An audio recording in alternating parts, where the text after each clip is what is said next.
Now, before I get into anything, I should probably note that I have just under 500 hours in this game, and while that might be baby steps compared to other people, I still think I'm able to give a strong opinion on it. And spoiler alert for anyone who hasn't worked out the details already, I really like it. And as such, I'm going to dig into my inner salesman to get you to try it too.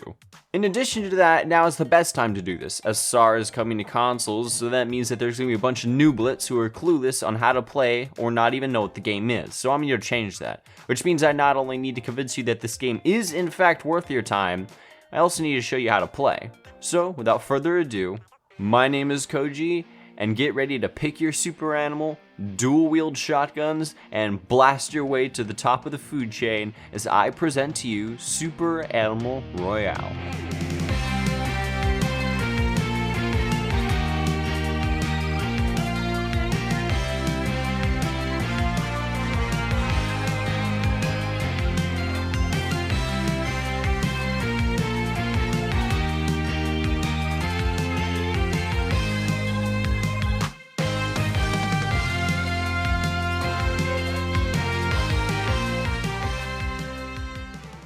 Super Animal Royale, or SAR abbreviated, is a top-down shooter and battle royale with a cute paper cut-out style that features a variety of weapons and a surprisingly in-depth combat system.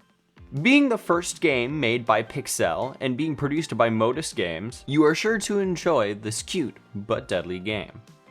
First, let's go over what makes the gameplay special. The controls are fairly self-explanatory, but despite being on a 2D plane, there is jumping. Though being more of a dodge roll, jumping will increase your speed, so it will be your primary method of getting around the map. Plus, if you press the jump button right after your feet hit the ground, you will go even faster and ignore any loss of momentum that you would normally get. You can tell if you've performed this perfect jump by sparkles leaving in your trail and a small sound cue. This alone makes the time between encounters more interesting, but there's something else that adds more: the map. The island is very small compared to other games, and it does work wonders. Not only does this mean that less time is spent running around and more times are in fights, it also makes the map feel a lot more dense, with very little intermission space between locations. Even dropping down onto the map has some strategy to it. While you're in the air, you can enter a free fall, where you drop faster than before, but unlike other games with a similar mechanic, you can fail. And if you don't reopen your umbrella before you land, you will hit the ground and be stunned for a bit. And if anyone else had dropped with you, that's going to be the end of your game. So it ends up being about mind games when dropping with other players, because now it's a test on who can get down the fastest and who has the guts to stay in the free fall the longest without failing.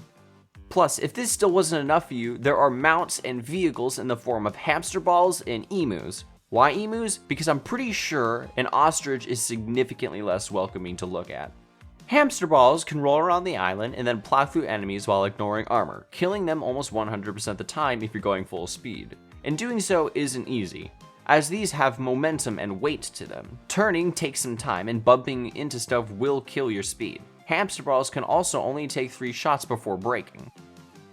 Emus exist on a much less punishing scale, while being easy to control but significantly less threatening, with 4 variants: the normal, speedy, battle, and chunky emu, each having their advantages, which don't need explaining. These can take a lot more hits, but can't kill as easily. And all of this is just about the movement. The gunplay is exceptionally fun, and each play into the armor drops really well. Armor, depending on its rarity, can take 1, 2, or 3 hits before breaking, but that doesn't mean that you can just tank 3 hits before being in any real danger. Some guns, like the Magnum or the Sniper, can take 2 or even 3 ticks of armor in one shot. So in general, the harder to hit guns have a huge payout when the shots connect. There are many guns in Animal Royale, each with their own uses. All have damage fall off and are only effective in a certain range. Shotguns are deadly up close, you've played video games, and can kill in 2 shots no matter what, if all the pellets connect, even with armor. The SMG and pistols work for close to mid-range spread. The AK is one of the most general purpose, being effective in almost every situation but never really excelling in any. The Sniper can break 3 ticks of armor in one shot and can increase your field of view to see more of the battlefield when you're crouching. And each of these have its variant weapons with different stats, usually a direct upgrade. Plus, there are some guns that have full mechanics to them, like the bow and sparrow, which, while not being good for damage, marks the target with a small bird above their head, so you can track them as they're moving around. The poison dart gun ignores all armor altogether and does damage over time. It can even heal wounded teammates. All of these are viable in their all rights too. Shotguns and other close range weapons are perfect for over-aggressive players who are speeding around the map looking for trouble. The dart gun, while seeming to be a terrible weapon, with its slow, hard-to-hit projectiles and damage over time that can't really help you in a pinch, if you know how to use it, you can be a terrifying opponent. Because once you get hit with these things, you can't do anything about it without completely stopping to heal yourself. Each of these guns has its own way of being applied to the fast-paced fights of these games. And I haven't even gotten into the throwables yet. There are grenades, skunk bombs, and bananas. The grenades need no explaining. You can use them to suppress your opponent, and can be even more deadly if you can read your enemy's movements. Skunk bombs are good when you need to make space between you and your opponent. You can also use them to force them to fight under your rules in your ring. Bananas can be used to slip enemies, making them easy to take down. However, they are bright yellow and fairly hard to actually hit, so unless you throw them directly at your enemy, they probably will just avoid them. But if you really want to get sneaky, you can put them in piles of loot or behind mole crates to pick off greedy, unsuspecting players. So much can be done with these, and they work perfectly in the 2D environment, and can often be the turning point in a 1v1. You can also whack your opponents with a large assortment of melee weapons. Just how you can whack that subscribe button to get semi-regular gaming content delivered by the best yellow fox with opposable thumbs. There are also power-ups. There is the Cupgrade, the Ninja Boots, Skunk Gas Vial, Fork and Spoon, and the Claw Boots. You can only carry one at a time. However, the truth of the matter is you will only be using the Cupgrade, which increases your rate of healing. This is unfortunately the only useful one. The other 4 add buffs that are too context sensitive to be effective or straight up give you a disadvantage in some situations. So I feel like power-ups as a whole were a pretty missed opportunity, especially since you could have done so much with them. Another reason why all this is so great is that matches are very low commitment. Each barely takes 10 minutes. It's fast-paced, and getting into a new match is almost instant. Super Animal Royale, even being a top-down shooter, has some of the tightest and most fluid combat I have ever experienced. I can only describe this game in one way. Being good at Super Animal Royale is easy, but being really good is something else entirely. 1v1s between players can get intense and hectic, but even if you get third-partied, you can still come out on top. If you're the competitive type, or you love numbers, there is a third-party stat tracking site called Royale.pet that tracks everything you'll do. It also has leaderboards for each stat. But now, let's get into the customization.